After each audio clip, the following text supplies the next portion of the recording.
안녕하세요. 하루 한 시간 벽돌책 읽기의 최선문입니다. 죄와 벌 7번째 시간입니다. 지난 시간 3부 두 번째 꼭지에서는 뿔헤리아와 듀냐가 루진의 편지를 읽는 부분으로 이야기가 마무리되었죠. 3부 세 번째 꼭지에서는 사람들이 모인 자리에서 간만에 말끔한 복장과 행색을 갖춘 라스콜리니코프가 등장합니다. 사실 소설을 펼치고서 글을 읽는 독자 입장에서도 주인공 라스콜리니코프가 처음으로 말끔한 모습으로 등장한 게 아닌가 싶었습니다. 물론 행색은 그렇지만 그의 얼굴엔 여전히 고뇌의 그림자가 서려 있죠. 의사인 조시모프가 그의 상태를 살피면서 어제와는 다르게 엄청나게 안정적이고 호전된 몸 상태라고 이야기를 합니다.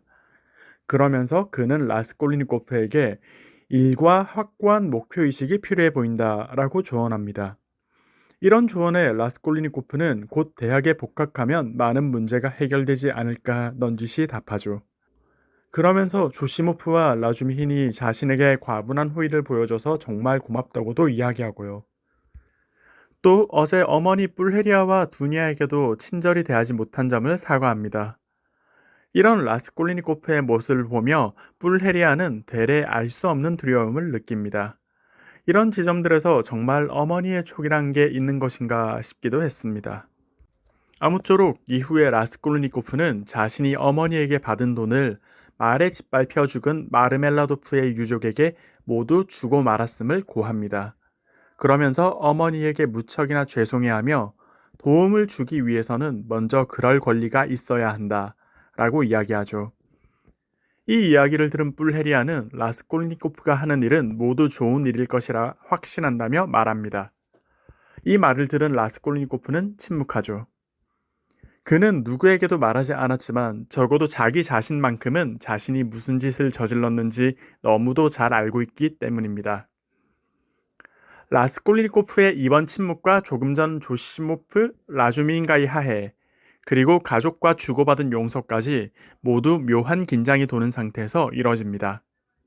이런 상황에서 분위기를 쇄신하기 위해 뿔헤리아는 다른 주제의 이야기를 잠깐 꺼냅니다. 예전에 두냐가 가정교사로 들어갔던 스비드리가일로프가의 부인이 죽었다는 이야기를 하죠. 평소 온화하던 스비드리가일로프가 무슨 일에선지 부인을 마구 때렸고 부인이 치료를 받다가 죽었다고 합니다. 사실 조금 뜬금없는 타이밍에 나온 대목이라 무슨 의미인지 싶은데 어쩌면 앞으로 스비드리가일로프가 등장할 것이라는 암시가 아닐까 하는 생각이 스쳤습니다. 아무쪼록 스비드리가일로프의 이야기는 이렇게 정리가 되고 대화는 다시 원래의 주제로 돌아옵니다. 라스콜리니코프는 오늘도 맨정신으로 두냐에게 루진과의 결혼을 반대합니다. 두냐가 루진과 결혼하는 것은 비열한 선택이며 우리 가족 중에 비열한 인간은 자기 하나로 충분하다고 하죠.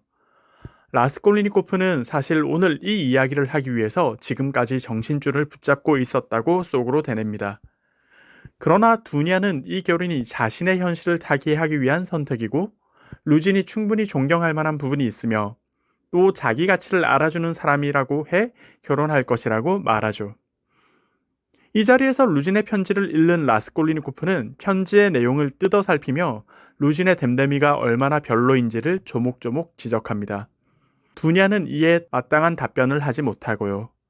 아무쪼록 루진과의 저녁 식사에 라스콜리니코프가 어떡할지를 묻자 두냐는 라스콜리니코프는 물론 라주미인도 그 자리에 오기를 바란다며 초대합니다.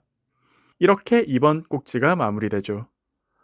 라스콜리니코프를 둘러싼 가족, 그 중에서도 가장 중요하다고 할 수 있는 두냐가 어떤 생각을 품고 있는지, 그리고 앞으로 일이 어떻게 전개될지를 보여준 꼭지였습니다. 이어서 3부 네 번째 꼭지는 앞서의 상황에 이어 라스콜리니코프의 집에 방문한 소냐의 등장으로 시작합니다. 소냐는 어제 급작스레 일터에서 마르멜라도프를 보러 왔을 때와 달리 오늘은 무척이나 남루한 평상복 차림으로 라스콜리니코프네 집에 찾아옵니다. 그런데 방 안에 모여있는 많은 사람들을 보며 당혹스러워하죠. 어떻게 해야 할지 모르는 차에 라스콜리니코프가 그녀에게 정중히 들어와서 앉아달라고 합니다. 그러자 소냐는 내일 있을 장례식, 미트로판 성당에서 있을 미사에 라스콜리니코프가 꼭 참석해줬으면 한다고, 그리고 집에서 있을 추모연에도 와서 꼭 식사를 해달라고 부탁합니다. 이 모두 라스콜리니코프가 건네준 돈으로 가능한 장례식과 추모연이기 때문입니다. 이렇게 소냐가 이야기를 마치고 자리에서 일어날 때 이 자리도 마무리됩니다. 저녁에 루진이 올 때 식사하기로 한 자리에서 다시 모이기로 하죠. 불헤리아와 두냐가 함께 나가고 소냐는 자기 집으로 향하며 라스콜리니코프는 라주미힌과 함께 어딘가를 방문하기로 하죠. 먼저 방을 나간 뿔헤리아와 두냐는 루진과 소냐에 대해 이야기를 나눕니다. 뿔헤리아는 라스콜리니코프의 이야기를 떠나서 루진을 현실적인 동화줄로 여기고 있는데요. 라스콜리니코프의 이야기를 다 듣고 난 두냐는 객관적으로 루진을 평가합니다. 또 소냐를 본 뿔헤리아는 어머니의 감인지 몰라도 소냐가 라스콜리니코프에게 앞으로 곤란한 인물이 될 것이라 직감합니다. 여기서도 두냐는 뿔헤리아의 이야기에 동의하지 않고 소냐가 무척이나 좋은 사람처럼 보였다고 하죠. 한편 홀로 집을 향하던 소냐는 그 방에서 이야기를 하며 여태 느껴보지 못한 감정을 느꼈다고 합니다. 그런데 그녀 뒤로 웬 사람이 미행을 하는 게 아니겠습니까?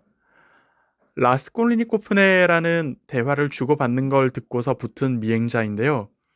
그는 정말 우연히도 소년의 옆집에 사흘 전에 이사를 온 사람이기도 합니다. 갑작스러운 미행자라니 누구일까 궁금한데요. 처음에는 라스콜리니코프를 용의자로 추정 중인 자미오토프나 포르피리가 아닐까 싶었지만 이들은 아니었습니다. 그렇다면 사흘 전에 이사를 왔다고 하니 정말 어쩌면 두냐에게 매달리던 스미드리가일로프가 아닐까 하는 생각이 잠깐 스쳐 지나갔는데 앞으로 글을 읽으면 어떤 인물인지 알게 되지 않을까 싶습니다. 한편 라스콜리니코프와 라주미힌은 라주미힌의 친척이자 라스콜리니코프가 저지른 범행을 담당하게 된 예심 판사 포르피리를 보러 가는 길입니다. 명분은 라스콜리니코프가 자신이 전당 맡긴 물건을 찾고 싶은데 당장 돈이 없어 물건을 처분하지 말아달라는 청탁을 하기 위해서인데요. 실상은 라스콜리니코프가 자신의 범행이 현재 어디까지 수사가 되었는지를 떠보기 위함입니다. 과연 자신의 범행을 감추고 수사의 진행을 확인해 보려는 라스콜리니코프가 자신의 바람을 이룰 수 있을까요? 네 번째 꼭지는 이렇게 정리됩니다. 3부 다섯 번째 꼭지는 라스콜리니코프가 라주미힌과 태연하고 유쾌한 이야기를 나누며 예심판사 포르피리의 방으로 들어가며 시작됩니다. 라스콜리니코프는 자신이 전당 잡힌 물건을 찾으러 왔다는 이야기를 일목요연하게 풀어내는데요. 이야기를 들은 포르피리는 이야기 중간중간 묘하게 냉소와 비웃음을 띠는 듯 합니다. 이 모습에 민감히 반응한 라스콜리니코프는 속으로 미친 듯 계산기를 두들깁니다. 그가 왜 자신을 비웃는지, 혹은 지금 자신이 과민 반응을 하는 것은 아닌지 하고 말입니다. 전당 잡힌 물건에 대해서는 무척이나 사무적으로 이야기를 마친 포르피리는 돌연 라스콜리니코프의 논문에 대한 이야기를 꺼내는데요. 이 논문의 제목이 앞서 잠깐 언급되기도 한 범죄에 관하여였습니다. 그리고 이에 대한 자세한 논의가 오가기 직전에 오늘의 독서 시간이 끝났습니다. 이야기를 풀어가며 범죄를 저지른 라스콜리니코프의 심리를 풀어내는 부분이 정말 일품인데요. 짧은 시간, 10분이란 시간에 이 모든 이야기를 담기가 너무 어려워서 무척이나 아쉬웠습니다. 오늘은 433페이지까지 이야기를 읽어봤습니다. 다음 시간에는 3부 다섯 번째 꼭지, 포르피리와 라스콜리니코프의 범죄에 관하여 논문에 대한 심도 깊은 논의로 찾아뵙겠습니다. 최선문이었습니다. 감사합니다.